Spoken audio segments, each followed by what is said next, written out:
दिया तो दूसरी का क्वेश्चन ना 100 मीटर दूरी था, इसने 10 सेकंड में कैच कर रहा है। एक्सप्रेशन निकालना लीजिए।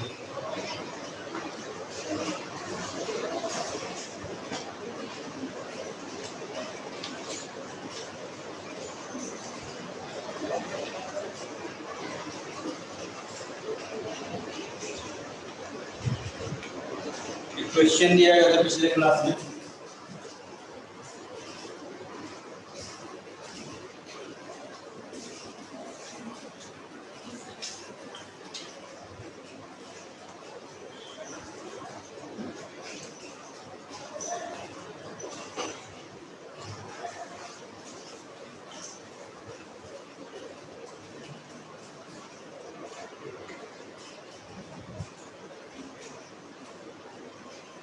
इसका सॉल्यूशन देखो। क्वेश्चन था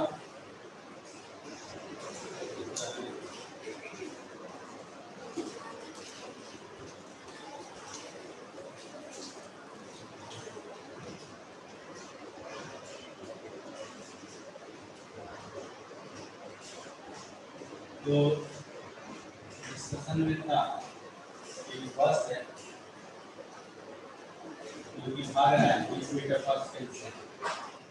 एक लड़का यहाँ से u इक्वल टू 0 से एक्सेलरेशन से स्टार्ट किया 100 मीटर के दूरी से।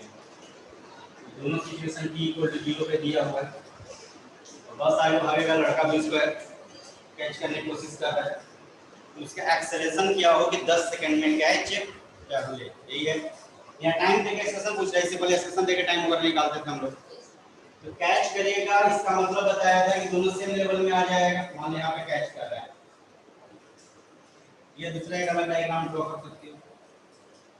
यहाँ से x दूरी तय करने के बाद, x दूरी ट्रेवल करने के बाद ये बस है गया, और फिर y भी इसी पे यहीं पे ड्रॉ करना होता है, यहीं पे ड्रॉ अंदर भी कर सकते हो, बाहर भी।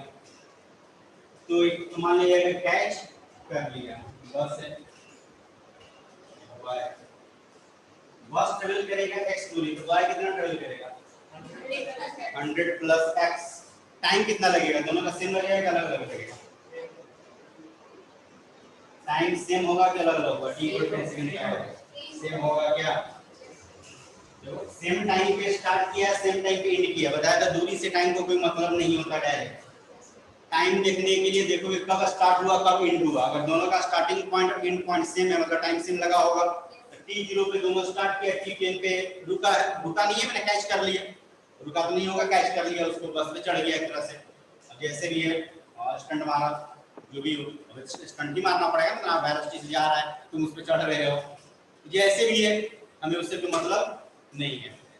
तो 0 पे दोनों मोशन स्टार्ट किया, 10 सेकंड में उसको कैच किया, तो इसको भी 10 सेकंड लगा होगा, उसको भी 10 सेकंड लगा होगा, क्योंकि दोनों का इंटरवल सेम है।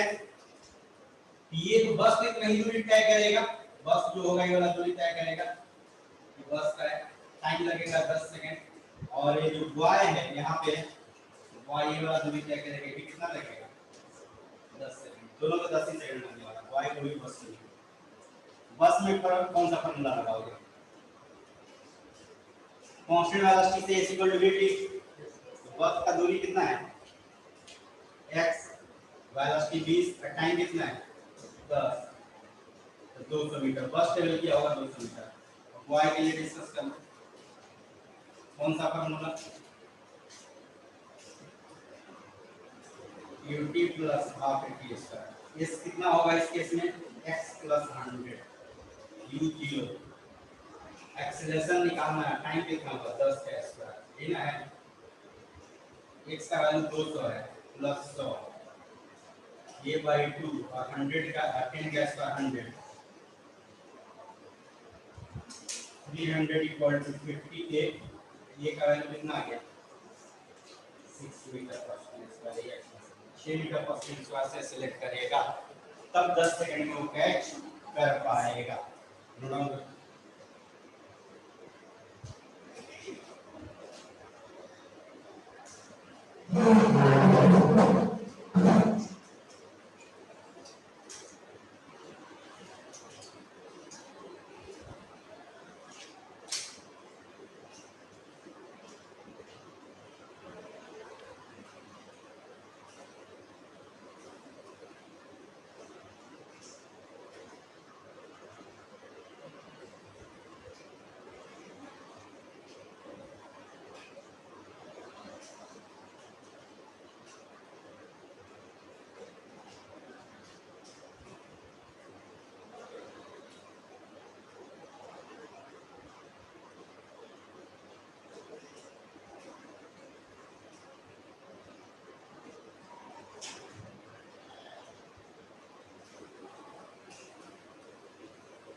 थोड़ा अंदर एक क्वेश्चन और कर रहा हूँ, थोड़ा सा अलग डिस्कशन है, कुछ रियल ये क्वाड्रेटिक इक्वेशन का सॉल्यूशन थोड़ा जानते होंगे।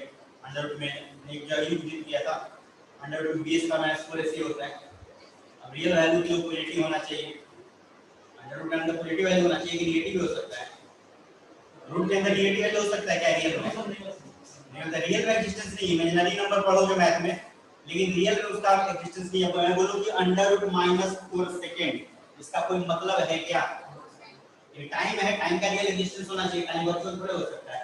मैथ में इसका मतलब हो सकता है, लेकिन फिजिक्स में इसका कोई मतलब नहीं है फिजिकल क्वांटिटी के लिए। इन द सेंस तो ये एनर्जी बोल दो, ये कोई वैल्यू ले लो, अब बोलो -4 के बराबर है, वो कभी भी पॉसिबल नहीं है। तो रूट के अंदर कभी भी नेगेटिव नहीं हो सकता। तो कुछ वैसा ही कांसेप्ट पे एक डिस्कशन है, और एक क्वेश्चन कुछ ऐसा रहता है, उसको भी कर ही लेते हैं, ठीक है। ये बस वाला कैच करने पे ही इसमें थोड़ा सा वैल्यू और डिस्कशन में चेंज करने वालों को आता है वो कैसे आएगा। क्वेश्चन लिखो, फिर उसके बाद डिस्कस करेंगे। नोट डाउन कर लिया ना? क्वेश्चन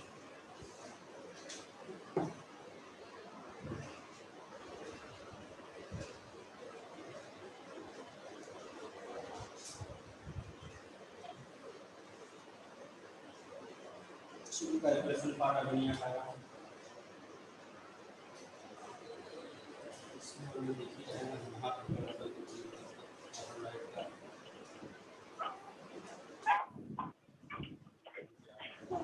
की भले या कागज या कागज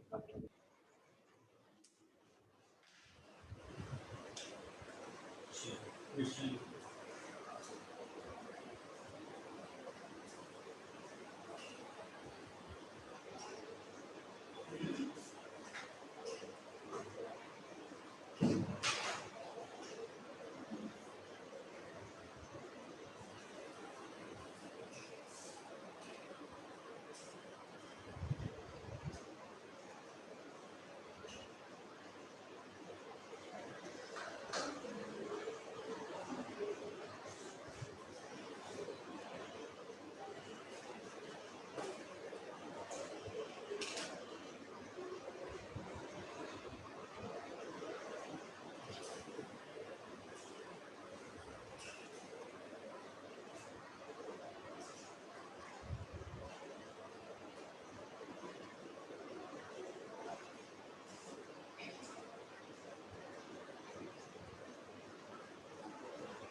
Boy is standing 100 meters behind a bus which start from rest and move with constant acceleration 2 metre per second square.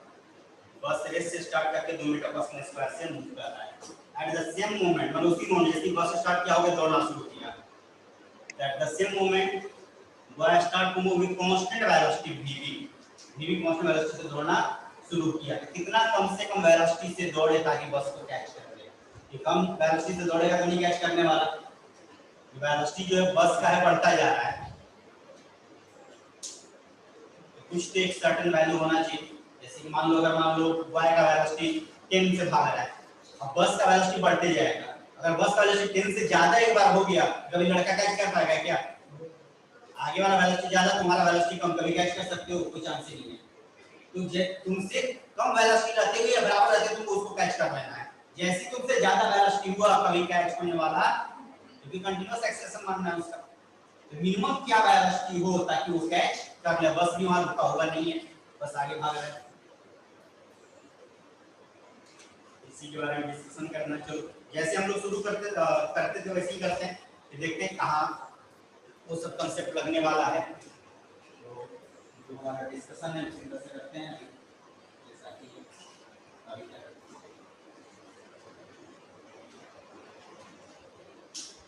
यहाँ पे बस मान लो P0 वाला सिचुएशन है, P0 एक्सेलरेशन है कितना, किलोमीटर पर सेकंड। y यहाँ से 100 मीटर पे एक कांस्टेंट वाला से dv से जा रहा है, dv t 0 का सिचुएशन दिया, ठीक है। तो t0 पे ये 100 मीटर पीछे बिहाइंड लिखा हुआ, बिहाइंड अ बस। बिहाइंड मतलब बस उधर जा रहा होगा तभी ना, बिहाइंड का मतलब यही होगा बस तो आगे की भाग तो उसके पीछे हो, तो लैंग्वेज वाइज है। अब ये कहीं पे यहाँ कैच किया होगा, चलो इसी लाइन को ड्रॉ कर देना,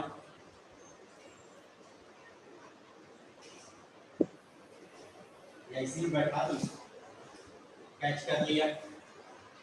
ये दूरी मान लो बस ट्रेवल किया x, तो y कितना ट्रेवल किया होगा 100 plus x। Time taken same होगा कि अलग अलग होगा, सेम होगा। सेम समय पे चलना शुरू किया है, सेम समय पे कैच करेगा तो टाइम टेकन सेम होगा। अगर चलना अलग अलग समय पर शुरू किया होता तो डिफरेंट हो सकता था। तो जितना समय इसको लगने वाला है, t टाइम लगने वाला है, उतना ही टाइम इसको भी लगने वाला है, इसको भी टाइम उतना ही लगने वाला है, दोनों का टाइम जो है सेम लगेगा। अब इक्वेशन लिखते हैं, अगला स्टेप तो ये हम लोग का। सबसे पहले बस के लिए लिख लो, आसान है। बस के लिए कौन सा formula, a equal to v। अच्छा बस के लिए t है, हाँ हाँ ut वाला था होगा ना, तो y का लिख लो पहले, तो y a equal to vt, vv into t। दूरी कितना ट्रेवल हुआ x प्लस 100 वेलोसिटी vv का टाइम टेकन t हमें नहीं पता। इस तरह से दूसरा इक्वेशन लिखो, क्वेश्चन नोट डाउन हो गया है। चलो सेकंड इक्वेशन नोट डाउन लिख रहा हूं,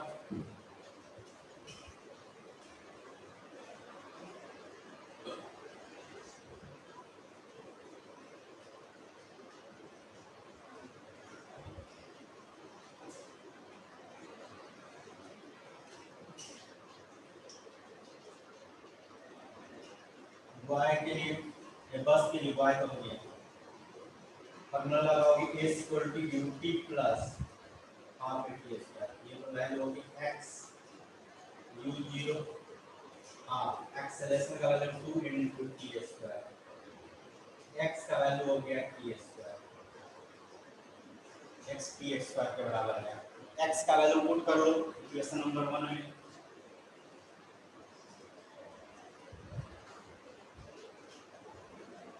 put value of x from 2 in equation 1, 2 से इक्वेशन 1 में पुट कर लो, क्या बन जाएगा t square plus 100 equal to dv into t।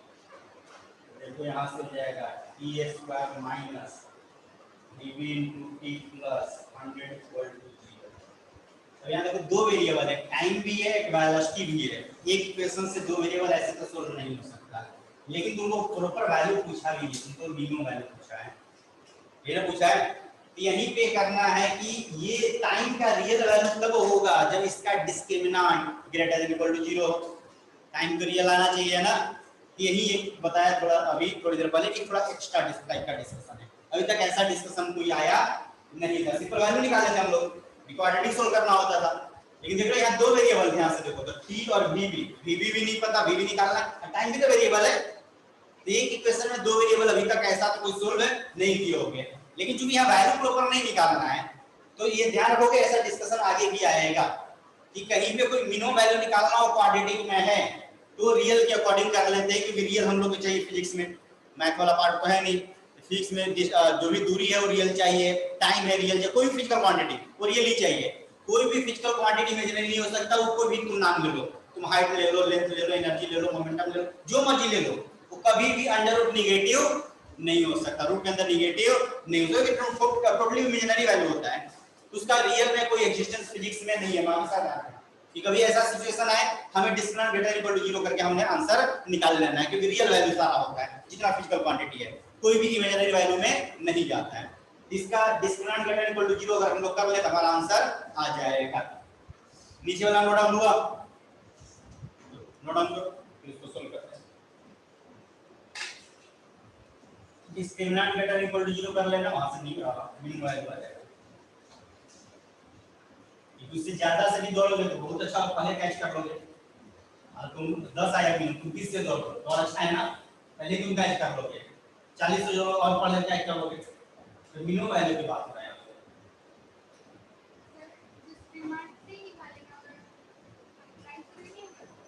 Factorisation क्या करोगे, पॉसिबल भी है क्या? वैल्यू रहता है ना, फैक्टराइज करते हैं, ये वेरिएबल है, वेरिएबल में कैसे फैक्टर बनेगा? फैक्टर तो वैल्यू में ना बनता है, प्रॉपर वैल्यू पता होता है तो।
Since time t है, must be, must have real value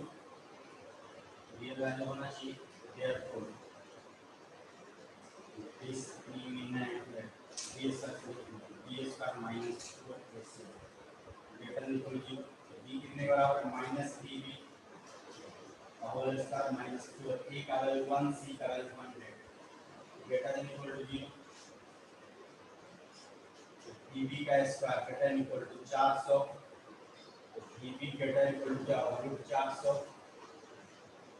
bb greater than equal to 20 metre per second.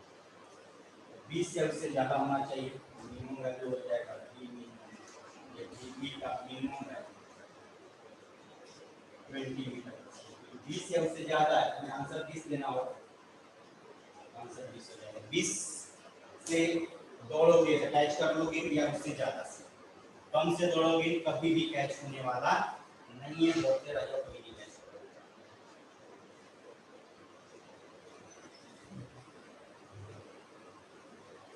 वैसे रिलेटिव से आगे करेंगे और आसानी से हो जाता है, इसमें थोड़ा क्वालिटी को और बढ़ गया, रिलेटिव वाला नहीं बैठता है। इधर जितना भी क्वेश्चन 2 वाला की उसमें बहुत सारा क्वेश्चन, मैक्सिमम क्वेश्चन हम लोग रिलेटिव से कर सकते हैं। आगे रिलेटिव पढ़ेंगे वहां पे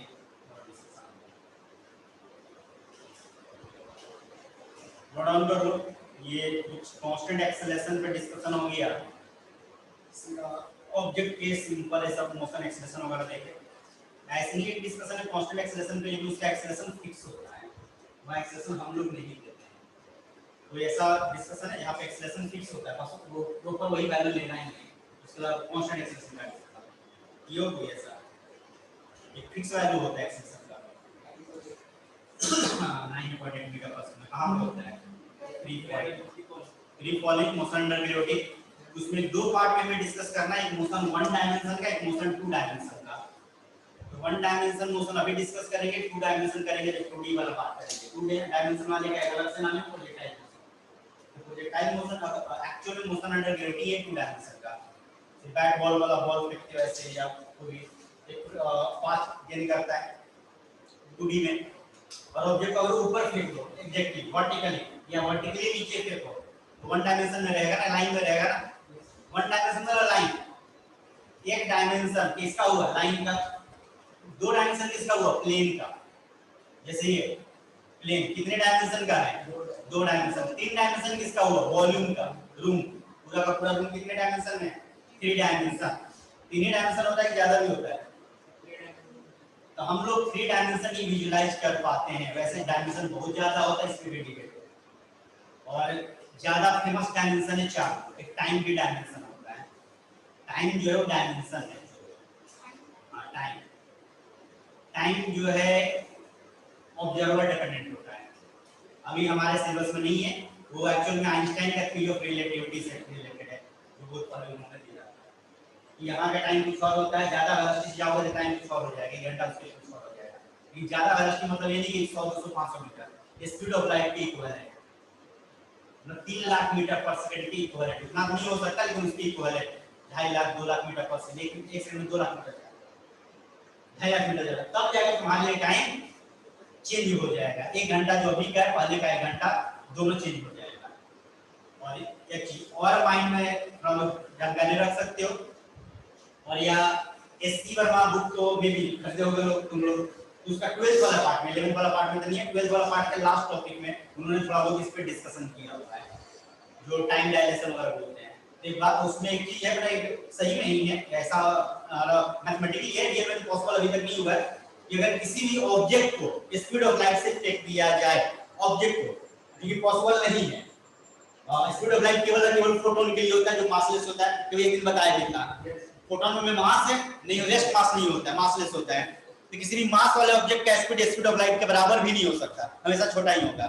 लेकिन अगर स्पीड ऑफ लाइट से फेंक दिया जाए तो उसके लिए टाइम कांस्टेंट हो जाता है, टाइम उसके लिए वैरी नहीं करता। इसी को बोलते हैं ट्विन पैराडॉक्स। एक दो बच्चा ट्विन जन्म लिया, एक पृथ्वी पर ही रह गया कुछ सालों के लिए, एक को स्पीड ऑफ लाइट से फेंक दिए, 20 साल बाद लौट के आ रहा है तो छोटा बच्चा ही रहेगा, 20 साल का नौजवान हो चुका रहेगा, या 60 साल बाद 60 साल का बुढ़ा हो चुका रहेगा, वो छोटा बच्चा ही रहेगा, उसके लिए टाइम कांस्टेंट है। ये एक पैराडॉक्स है, ये एक्चुअली पॉसिबल नहीं है, ये उतना हो ही नहीं सकता। पहला बात क्या उन्होंने बोल दिया कि किसी भी मास का ऑब्जेक्ट स्पीड ऑफ लाइट नहीं हो सकता, फिर क्या बोल रहा अगर फेंकोगे तो ऐसा होगा, तो पहले ही ना बोल दिया नहीं हो सकता, इसलिए बोलते हैं पैराडॉक्स। इसको इनविजिबल नहीं हो नहीं सकता, लेकिन लेकिन इतना फैक्ट है हमारे स्पीड ऑफ लाइट नहीं है, उसके अप्रोक्सीमेटली तो फेंक सकते हैं ना। तो अगर अप्रोक्सीमेटली कुछ वैल्यू से फेंकोगे, मान लो c/2 से फेंक लो या 0.9 से फेंक लो, तो ये अगर 60 साल का होगा तो 20 साल का रहेगा या 30 साल का रहेगा, वैल्यू निकालेंगे लेकिन 60 साल का नहीं होगा। ये रियलिटी हो सकता है, अभी भी उतना नहीं पॉसिबल नहीं है, क्योंकि उतना स्पीड से फेंकने का मतलब तुम्हारा शरीर बचेगा नहीं बचेगा, उतना पूरा प्रोटेक्शन चाहिए ना, और उतने दिनों के लिए खाना पीना चाहिए। अगर वो जिंदा है तो पता नहीं वो भी रह सकता, आदमी नहीं रह सकता। तो एक्चुअल में रियलिटी अभी तक कुछ नहीं किया गया, सब मैथमेटिकल डिस्कशन है, तो सारा डिस्कशन है मैथमेटिकल है, ठीक है। चलो तो हम लोग वही ग्रेविटी वाला डिस्कशन करने वाले हैं, मोशन अंडर ग्रेविटी 1 डायमेंशन। इसके बाद कांस्टेंट एक्सप्रेशन करना है तो उसको भी कर ही लेते हैं। उसके बाद हमारा डिस्कशन होगा वेरिएबल एक्सप्रेशन पे। तो वेरिएबल एक्सप्रेशन में तुम्हारा इंटीग्रेशन डिफरेंशिएशन का विषय आएगा, तो जो लोग कर लिए अच्छी बात है, जो लोग नहीं किए होंगे तो फिर मुझे कराना पड़ेगा, थोड़ा सा शॉर्ट में कराएंगे ताकि जो लोग नहीं किए उनका हो भी जाए और जो लोग किए उनका रिवीजन भी हो जाए, ठीक है।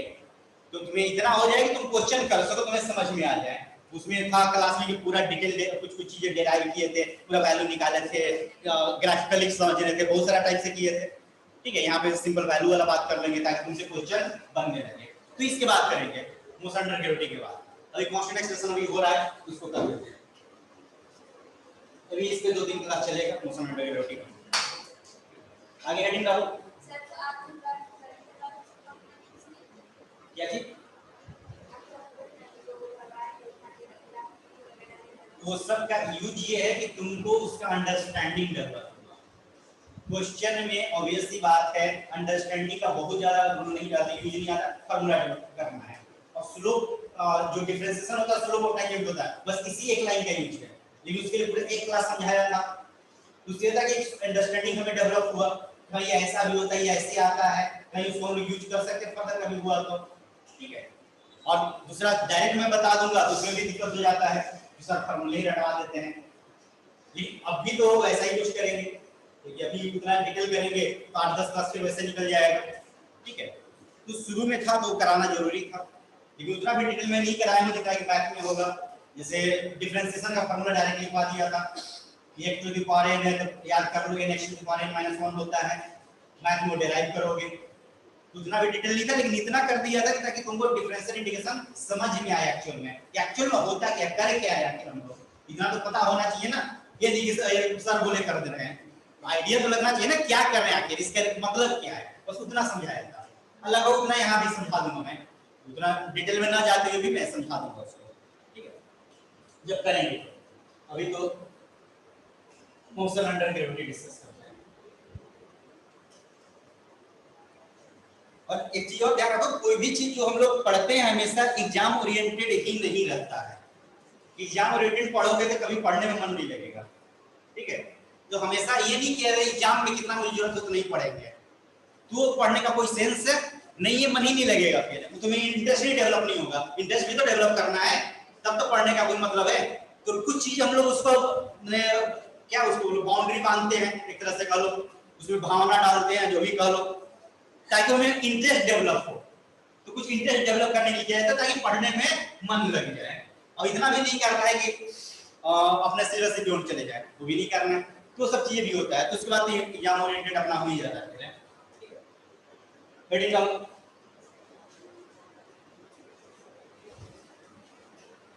Motion under gravity. वैसे वन डायमेंशन मोशन को जनरली इतना ही बोल देते हैं तो समझ में आ जाता है कि यही वन डायमेंशन इनटू ब्रैकेट लिख दिया मोशन अंडर ग्रेविटी। यहाँ डिस्कस करने वाले हैं वन डायमेंशन।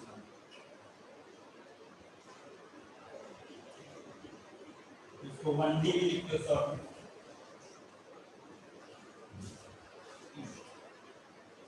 डी मतलब डायमेंशन होता है, तो वन डायमेंशन। तो जो ग्रेविटी वाला कांसेप्ट वो आता कहां से है, क्यों आता है ग्रेविटी, जो 9.2 मीटर पर सेकंड स्क्वायर होता है, किसके कौन किस फोर्स से आता है, क्योंकि एक्सेलरेशन बिना फोर्स के नहीं आ सकता, ये तो कंफर्म है। एक्सेलरेशन किससे आता है, फोर्स से। Without force there will be no any acceleration. Newton second law, F = ma होता है ना, सिंपलीफाइड फॉर्म है, वैसे और डिटेल बात करेंगे, इतना तो पढ़े होगे ना। तो मास तो रहेगा ही रहेगा, बिना मास का कोई ऑब्जेक्ट नहीं हो सकता है क्या। तो अगर एक्सेलरेशन है तो फोर्स होना ही चाहिए, ये नेट फोर्स है, नेट फोर्स होगा तो ये एक्सेलरेशन होगा। कौन सा फोर्स रिस्पांसिबल होता है एक्सेलरेशन ड्यू टू ग्रेविटी के लिए, ग्रेविटेशनल फोर्स। किसके द्वारा, अर्थ के द्वारा। किधर लगता है, डाउनवर्ड डायरेक्शन, इतना तो आइडिया होगा। तो अर्थ हमें डाउनवर्ड डायरेक्शन में खींचता है, इसीलिए एक्सेलरेशन किधर होता है, डाउनवर्ड डायरेक्शन में। नाम भी रखा गया है जो acceleration due to gravity, acceleration है लेकिन किसके कारण है, ग्रेविटी के कारण, वैसे नाम दिया गया है। स्मॉल जी का पूरा नाम क्या है, एक्सेलरेशन ड्यू टू ग्रेविटी। एक और चीज होता है जो आगे पढ़ेंगे, कैपिटल जी, इसका नाम होता है ग्रेविटेशन नहीं आता है, हां, यूनिवर्सल ग्रेविटेशनल कांस्टेंट। ये पूरे यूनिवर्स में सेम होता है, पूरे यूनिवर्स में, यहां लो मून पे लो या कहीं और लो, ये नहीं होता, ये चेंज करता है, प्लैनेट टू प्लैनेट वैरी करता है, या जो भी अदर जगह जाओगे वैरी करेगा, ये वैरी नहीं करता है, ये हर जगह के लिए फिक्स वैल्यू, इसलिए वर्ड ग्रेविटेशनल कांस्टेंट बोलते हो। या अगर टोटल बात करोगे तो यूनिवर्सल ग्रेविटेशनल कांस्टेंट, ये ज्यादा क्लियर हो जाता है।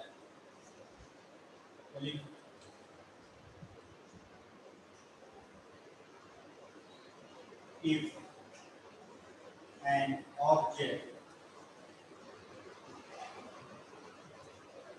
is projected, प्रोजेक्टेड मतलब फेंक दिया गया, प्रोजेक्ट कर दिया गया, projected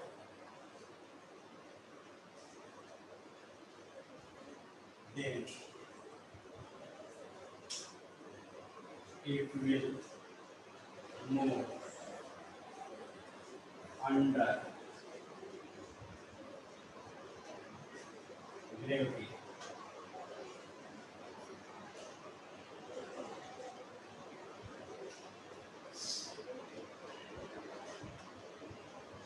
Therefore, its acceleration will be equal to g. इसका वैल्यू होता है 9.8 मीटर पर सेकंड। 9.81 होता है तो 9.8 एक एक ही ले लो या इसको क्रॉस करके कैलकुलेशन 10 मीटर पर सेकंड। कोई भी ऑब्जेक्ट फ्री फॉलिंग कर रहा है, नीचे जा रहा है, ऊपर जा रहा है, चल रहा है, इसके फोर्स लगेगा जिसको बोलते हैं mg, mass into gravity. Acceleration जो होता है फोर्स बाय मास होता है mg बाय m, m से हट गया वेलोसिटी किधर हो सकता है, इधर कोई जरूरी नहीं मान वेलोसिटी ऐसे वेलोसिटी किस डायरेक्शन से कोई मतलब नहीं, फोर्स हमेशा किधर लगेगा, डाउनवर्ड, फोर्स हमेशा डाउनवर्ड लगेगा, वेलोसिटी किधर हो उससे कोई फर्क पड़ने वाला नहीं। तो यही जी होता है एक्सेलरेशन ड्यू टू ग्रेविटी। तो g is called acceleration due to gravity. नाम भी है इसके काम के अकॉर्डिंग, जैसा काम है वैसा नाम है। एक्सेलरेशन आया है ग्रेविटी के कारण तो नाम रख दिया गया एक्सेलरेशन ड्यू टू ग्रेविटी। तो ध्यान रहे एक्सेलरेशन ड्यू टू ग्रेविटी को वेलोसिटी से कोई मतलब नहीं है, ऑब्जेक्ट के मोशन के डायरेक्शन से कोई मतलब नहीं है। इधर वेलोसिटी हो एक्सेलरेशन हमेशा डाउनवर्ड होगा।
Therefore, acceleration of a free falling object, free falling वाला आपने गिर रहा उसको कोई पकड़ के गिरा नहीं रहा है, free falling object is always g small g in downward direction independent of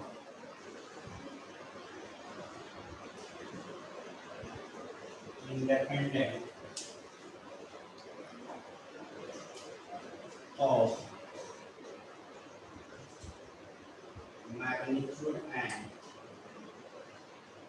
direction of its velocity।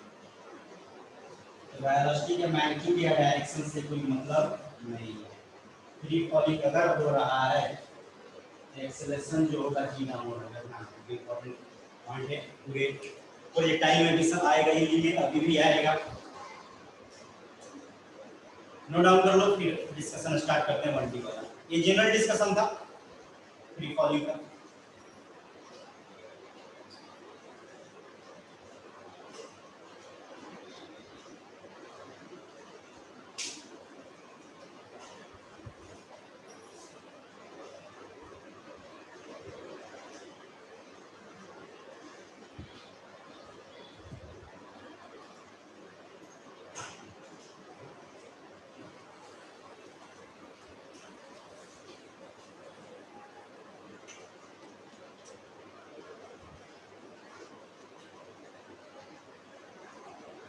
हो गया ना डाउन पूरा हो गया ना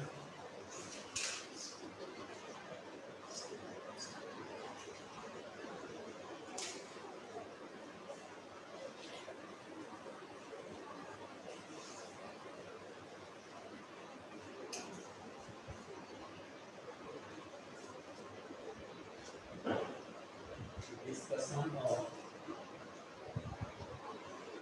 one-way motion under gravity. one-way motion कर रहे हैं डिस्कस करें हम लोग अंडर ग्रेविटी वन डैश दे सकते हैं वन डैश तो यहाँ पे पूरे डिस्कशन को 3 पार्ट में लेके चलेंगे और क्वेश्चन भी वैसे ही रहता है कि ग्राउंड से फेंके ग्राउंड पे आया ऑब्जेक्ट या मान लो तुम छत से फेंक रहे हो तो छत से ऊपर फेंके और ग्राउंड पे आ गया या छत से डायरेक्ट नीचे फेंक दिया मोस्टली 3 डिस्कशन होता है उसके अलावा भी और कुछ हो सकता है कि मोस्टली ये 3 डिस्कशन रहता है या तो ग्राउंड से ग्राउंड हो गया या छत हो तो छत से छत ही लगा हुआ ग्राउंड से ग्राउंड ही है ने सेम लेवल पे जिस लेवल पे उसी लेवल पे कैच किए या वो टकराया या नहीं तो उससे ऊपर या नीचे वाला लेवल रह गया ऐसा कुछ उसमें से एक कोई लेके चल लेंगे तो पहले वही ग्राउंड टू ग्राउंड करते हैं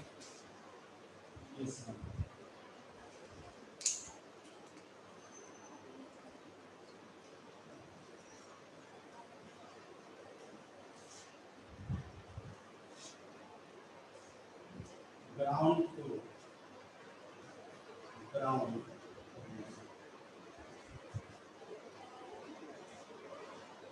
ऑब्जेक्ट को फेंका गया वर्टिकली फेंका जाएगा क्योंकि हम लोग डिस्कस कर रहे हैं 1D मोशन डिस्कस कर रहे हैं तो वर्टिकली फेंका जाएगा तभी 1D होगा पीछा तो फेंकना नहीं है ये ऊपर गया होगा और कुछ देर बाद ये लौट के आएगा ना ऊपर ही चलता जाएगा उसी पाथ से लौट के आएगा कि दूसरे पाथ से लौट के आएगा उसी पाथ से दिखाने के लिए 2 अलग-अलग पाथ दिखा रहा हूं मैं एक जाने का पाथ तो और एक है आने का जिस लाइन से गया होगा एग्जैक्टली उसी लाइन से लौटेगा टॉप पॉइंट पे वेलोसिटी कितना होगा 0 होगा क्या ये से चला है बी पॉइंट पे पहुंचा बी पॉइंट पे वेलोसिटी 0 ऊपर गया नीचे है यहां पे भी वेलोसिटी हम अभी निकालेंगे इसी पे क्या होगा जितना से फेंके उतना ही से स्ट्राइक करेगा या कम ज्यादा से स्ट्राइक करेगा वो भी डिस्कशन करना है टॉप पॉइंट पे एक्सेलरेशन कितना होगा टॉप पॉइंट पे एक्सेलरेशन 0 या g के बराबर है ये 0 होगा टॉप पॉइंट सोच के बताओ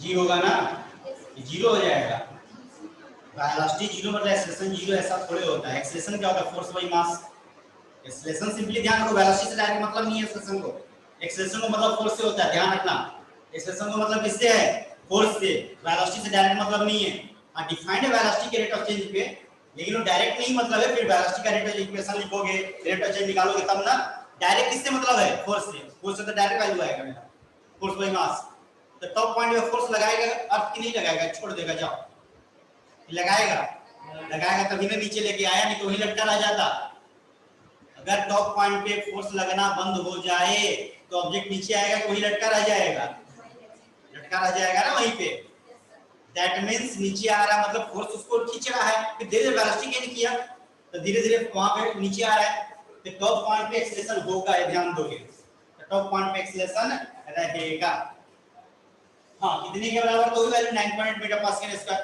तो कभी भी अगर दोनों 0 हो जाए वेलोसिटी भी 0 और एक्सेलरेशन भी 0 तो उसमें कोई मोशन होने वाला नहीं है क्योंकि दोनों 0 हो गए तो फिर मोशन किस बात का फिर कोई मोशन नहीं होना कम से एक तो नॉन 0 हो या तो वेलोसिटी हो या फिर एक्सेलरेशन हो वेलोसिटी हुआ तो चल रहा है अगर मान लो वेलोसिटी 0 एक्सेलरेशन हो भी कि एक्सेलरेशन भी एटलीस्ट है तो कुछ देर बाद वेलोसिटी लेकिन कर ही लेगा ना एक्सेलरेशन से तो एक तो जाने का जर्नी है A to B एक आने का जर्नी है B to C A to B में ऊपर जा रहा है एक्सेलरेशन किधर ऊपर के नीचे A to B में ऊपर गया एक्सेलरेशन किधर ऊपर के नीचे ही ना अब B to C में नीचे आया एक्सेलरेशन किधर ऊपर के नीचे ही ना कि ऊपर हो जाएगा नीचे एक्सेलरेशन हमेशा नीचे होगा वही तो लिखवाया ग्रेविटेशनल फोर्स के कारण एक्सेलरेशन है तुम किधर भी जाओ, डजंट मैटर एक्सेलेरेशन, या रुके रहो, कुछ भी करो, और फ्री फॉलिंग हो तो कि पकड़ के नहीं रोका है, हवा में हो, तो एक्सेलेरेशन जो होगा वो किस डायरेक्शन में होगा, डाउनवर्ड। हाँ, थोड़ा सा चेंज हो जाता है एयर रेजिस्टेंस के कारण, तो हम लोग यहाँ पे नेग्लेक्ट किए हैं। हवा भी तो कुछ फोर्स लगाएगा ना, लगाएगा नहीं। जैसे कि मान लो 1 केजी का लोहा है और 1 केजी का रुई है, दोनों को छत से छोड़ दिया गया, दोनों को सेम समय पे पहुंचना। अच्छा, एक्चुअल में क्या होता है, दोनों सेम समय पहुंचता है कि अलग अलग समय पहुंचता है? एक्चुअल में अब रियलिटी में एयर को लेते हुए, अगर एक्चुअल में भी जाके करोगे तो क्या मिलेगा, अलग अलग मिलेगा, सेम नहीं मिलेगा। क्यों? एयर रेजिस्टेंस के कारण, क्योंकि रुई बहुत बड़ा हो जाता है, उस पे एयर रेजिस्टेंस बहुत ज्यादा हो जाएगा, वॉल्यूम वाइज होता है एयर रेजिस्टेंस, जितना ही ज्यादा वॉल्यूम उतना ही ज्यादा एयर रेजिस्टेंस, मास वाइज नहीं होता है। लोहा छोटा सा है 1 केजी का, उस पे एयर रेजिस्टेंस कम लगेगा, दोनों 1 केजी ही है, लेकिन चूंकि एयर रेजिस्टेंस ज्यादा हो जाता है, ज्यादा रेजिस्टेंस फोर्स होगा तो धीरे धीरे गिरेगा, तो रुई जो है तुम्हारा धीरे धीरे गिरेगा और लोहा जो है तेजी से गिरेगा, जबकि दोनों को सेम स्पीड से गिरना चाहिए था। और अगर वैक्यूम में करोगे तो गिरेगा नहीं, वैक्यूम क्रिएट कर दो उसमें करो तो गिरेगा नहीं, क्योंकि दोनों पे सेम फोर्स लगा है mg, दोनों का सेम एक्सेलरेशन हो गया, और नहीं मास सेम रहता तब भी एक्सेलरेशन सेम होता।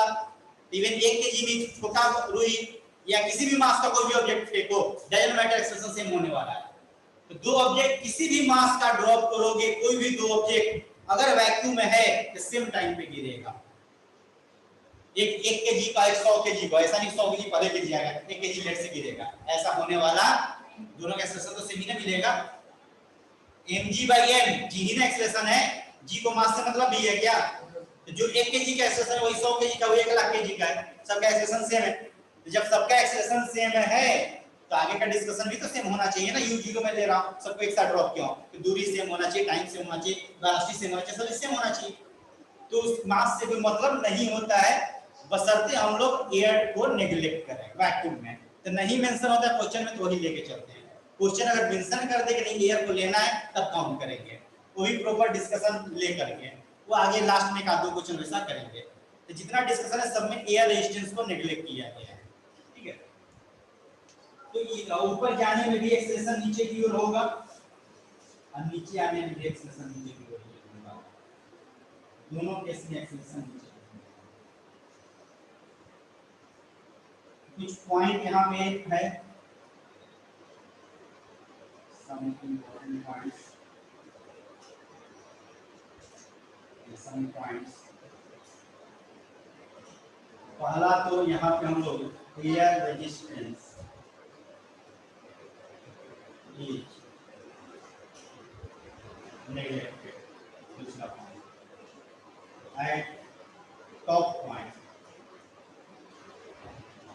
इसको बोले